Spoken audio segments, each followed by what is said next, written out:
So my talk title today is called Root to Rise. And when I first heard that beautiful phrase, I just love it. It speaks so much. It conjured up so many spiritual ideas for me that I had trouble choosing which one I wanted to focus on today. So I decided what I would do is I would combine these ideas together and see what kind of a lesson happens, right? So you all let me know, because this happens a lot in my profession. Marjorie can attest to this. You start out with one idea, and before you know it, something else wants to make itself known. And I've learned not to argue with the spiritual muse, because it seldom goes well when I go, no, I don't want to talk about that, I want to talk about this. It seldom works. So, as many of you know, or maybe you don't know, I love to practice the art of yoga. I really love yoga. I started a few years ago when I wanted to get healthier, and I just fell in love with it. I love how I can do both my physical exercise and my spiritual practice at the same time. It's kind of the best of all worlds. In fact, this is usually me at a yoga class. Rumors persisted that Pat was using spiritual growth hormones. So in yoga, how many of you, raise your hand if you have practiced yoga, or if you practice yoga pretty regularly? Yeah, I thought so. I thought this was a pretty yoga-fied group. So you know, right? You know that there are some poses that take a great deal of balance and a great deal of concentration in order to maintain the pose for any length of time, right?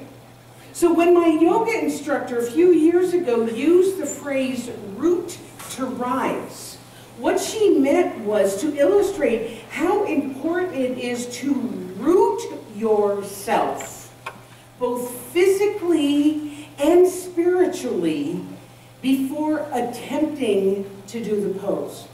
In other words, to imagine literally putting roots down into the ground, into the earth, to give yourself the balance and the strength that you need to fully, I don't know that I can do it, to fully express the pose. Yeah? And you need to imagine those strong roots that are supporting you as you rise, and it's all about that rise and strengthen and fully express the pose. So in an article I once read about this, the author wrote, "As I root down, as I move strongly into the earth, my body naturally begins to ascend, to become lighter and freer, more uplifted. As I find the dynamic balance between rooting and rising, the balance of rooting to rising, I am taken back to the heart." Because in that form of yoga, not only are you doing the pose, but you are opening your heart. That doesn't really work with shoes. Toes can't crank right in. So do you understand how it's a spiritual practice? Do you understand how it goes? Because don't you find that when you have a strong foundation in spirit, when you have your strong roots in what it is that you believe, that you find yourself rising and growing strong and finding balance in life? On the other hand, when your roots are kind of shallow and they're kind of weak, in other words, your spiritual foundation is kind of precarious, your ability to handle your life also feels precarious and not quite strong, not quite balanced. Our founder, Ernest Holmes, wrote this. He says, "All people are rooted in God, and it is only as we go down to the roots of our being that we unify with others in spirit and truth. Everything that follows is the play of life upon itself. All people are rooted in God." And when you go to that place, where you are connected and unified with others. So that brings me to the other part of what I wanted to talk about, and it is so totally different from yoga, you can't even believe that I'm winding the both of these into one talk. Okay, so everybody go like this, put yoga to the side. It was an intro. Okay, now, because what we're going to talk about, believe it or not, is the process of gardening and farming, in particular, a process called grafting. Now, apparently, what happens, listen, I am going to make it work. Trust me on this. Apparently, what happens is that almost all commercial fruit trees and rose bushes and grapevines use the method of grafting to propagate. Raise your hand if you know what I'm talking about here. Ah, hell, I'm speaking to the choir, aren't I? Well, I did not know this, right? It totally blew my mind to learn about this. It opened up a whole new paradigm about how to understand spiritual depth for me. What can I say? I'm easy, right? I'm easily inspired and I'm easily amused, obviously. So basically, in grafting, a plant with very healthy roots is selected to be root stock. R-O-O-T-S-T-O-C-K, root stock. And by healthy, it means that it's resistant to disease and it's been proven to have good, strong, aggressive roots, okay?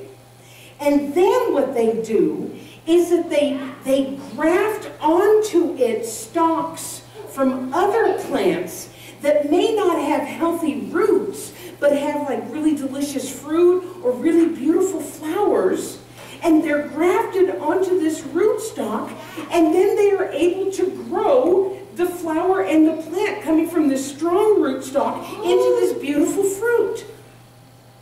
Well, when I first heard this, I was skeptical because it sounded too experimental. Oh no, they're only doing that in the labs, right? But not only is it commonplace, like really commonplace, it's been around for thousands of years. I mean, the Chinese did it, the Romans did it.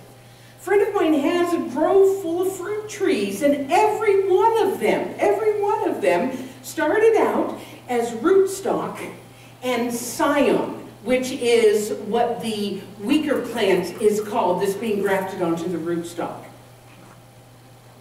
Now, part of why this is so fascinating to me is that the rootstock, the healthy piece, is very accepting of the plant that's being grafted onto it. In other words, it simply does what it does, which is to grow down these healthy and strong roots.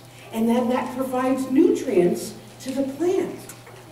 And the rest of the plant, the grafted, whether it's going to be the flower or the fruit or the leaf or whatever, it just gloms right onto it, and it just does what it does, which is to blossom and grow. In other words, they work together to root to rise. You didn't think I could do it, did you? And that's why I'm so excited about this. This is such a spiritual idea that is just coming from something as simple as growing a plant. Because let's face it, every one of us who attends the center like this is like one of those trees or like one of those bushes. And just think about that. Almost everyone here was brought up in a faith tradition different than this one. Every one of us is brought up in some other faith tradition. In this congregation, we have Catholics, we have Protestant Christians, we've got Jews, we've got Buddhists, we've got Muslims, we've got Hindus, you name it. We have people who have had a different spiritual background. And so if you think about it, those faith traditions from our past are providing us with our spiritual rootstock. Because let's face it, you may take the Catholic out of the Catholic Church, but you can't take the Catholic Church completely out of the Catholic. Am I right? That rootstock, am I right, Marjorie? I had you in mind with that. Nor should we want to. Nor should we want to, because it's part of who we are. It's part of how we showed up here. So our former faith tradition, if it doesn't resonate anymore, it gave us our spiritual foundation. It gave us our roots. Listen to how Ernest, golly, I forgot to show you guys this. See, I've got my mind on other things. Okay, so this is what it looks like. That's grafted on. So there's the rootstock, and that's been grafted on. See, there's the rootstock, and that's been grafted into it. Isn't this fascinating? Yeah. Okay, thank you. Look at that. Look at that. There's the root, and that's been grafted onto it. Oh my gosh. And here's some other examples. Okay, that's enough. Okay, now I'll tell you what Ernest Holmes had to say. So he put it like this: religion is a reaction to humanity's spiritual inquiry, the outward form of an inner conviction. But all through the ages, those who have been truly spiritual, no matter what outward form their conviction took, have had this in common. They have believed in something greater than they were, and as something which responded to them. This belief is the very basis of spiritual power. It is the fundamental principle of every religion. Your root stock, my root stock. So instead of turning our back on our past tradition, we can celebrate, we can love and thank our rootstock religion for providing us with the strong foundation upon which we are now building. You with me? Yeah. Is this a little bit interesting? Yeah. Okay, thank you. Woo, phew, okay, so now I'm going to go back to my analogy, my tree analogy.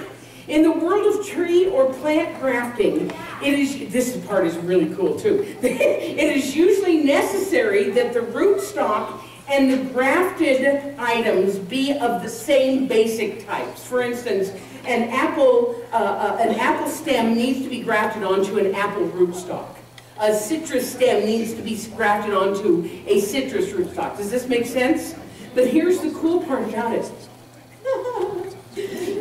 The apple stalk can actually sustain all kinds of different kinds of apples. They still have to be apples, but you can put like a Gala stem, and you can put like a Fuji stem, and you can put like a Granny Smith stem, all on the same tree. So here's the rootstock, and it's blending, but it's producing all these different kinds of fruit. All these different kinds of apples.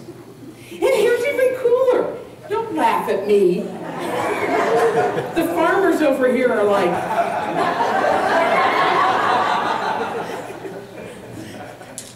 And some, wait, this is even cooler, some of the rootstock can actually sustain different fruits as long as they're similar, like stone fruits. So you can have rootstock, and you can have peaches and apricots and plums and nectarines all coming from the same tree, from the same growth. In fact, there are hybrid citrus trees that can have as many as 7 different kinds of citrus on it. So here's a picture of one. So you can have oranges and mandarins and lemons and tangerines and grapefruit and pomelos all on the same tree. How cool is that?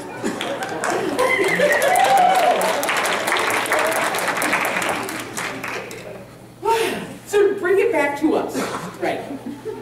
Wouldn't you agree that most of us are a hybrid of different spiritual traditions?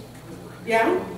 Now, for instance, I was raised fairly, Protestant Christian. We went to church, Sunday school, said prayer, so that's my rootstock religion. But obviously, I also practice aspects of Eastern faith.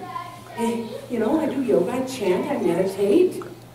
I'm also very pagan in my beliefs. Obviously, something growing out of a plant, out of the ground, is causing me a whole lot of thrill here. I believe that the divine resides in everything. I'm closer to God and nature than any other time. Just a few weeks ago, I quoted the Sufi poet Rumi. And Rumi is Sufi, which is the mystical tradition of Islam.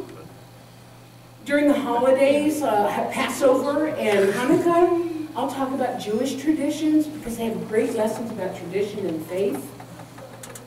I've taught Emerson's essays. They were called the Transcendentalists.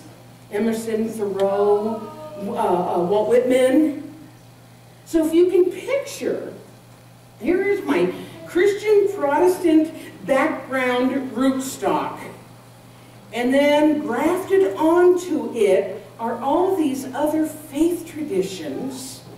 And the result is this colorful, well-rounded hybrid of the divine.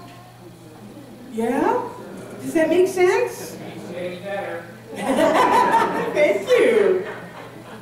And what's true for me is true for everyone here. It's one of the reasons you're here at a center like this. Because you understand that God can't be limited to just one belief, one way of life, one religion. When you're dealing with the all and everything, you understand that it encompasses all and everything. There used to be a bumper sticker that said, God is too big for just one religion. Right? God is too big for just one religion. And so are we.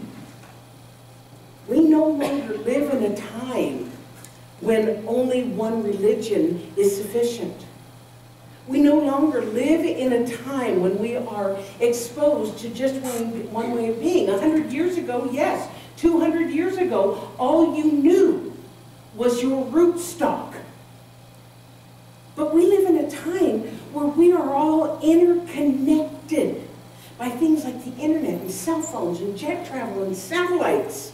Technology has made the world both smaller, but it's also made the world bigger. It's made it smaller because we can communicate, but it's made it bigger because there's so much more choice. There's so much more information as a result of technology. So we are being exposed to all different kinds of beliefs and ways of life. And in my opinion, that's God in action. The all and everything. It is the divine expressing and growing and knowing itself more through us and as us. Ernest Holmes said this. He says there's an inner urge in our own minds to grow, to expand, to break down the barriers of previous limitations, and to ever widen our experience. This persistent urge is a divine influence, an irresistible force, and constitutes the greatest impulse in human experience. Rooting to rise, rooting to grow. Now, some people may think that this process of grafting is kind of unnatural, like we're playing God. You know, like we shouldn't utilize all the resources ahead of it. And if the plant is weak, the plant is weak, kind of survival of the fittest. But my belief is if it is producing a juicy and beautiful and ripe and nutritious plant, then what's wrong with that? What's wrong with expanding on this divine idea? That's what God is all about. So how can that be wrong? God is all about expansion. If it weren't a good thing, it wouldn't have worked. Right? Think about that. So the same thing is true, ladies and gentlemen, for our hybrid spiritual beliefs. Most of us who have strong foundational rootstock, we have that, and we are expressions of the divine. And then we've added to that to make healthy, expansive, rooting to rise ideas.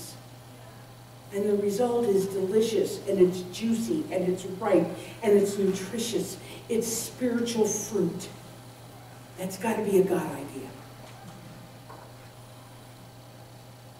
So, now I'm bringing another aspect into it, because I found a poem that was written by Ella Wheeler Wilcox, who was a metaphysician back in the 1800s, called All Roads That Lead to God Are Good.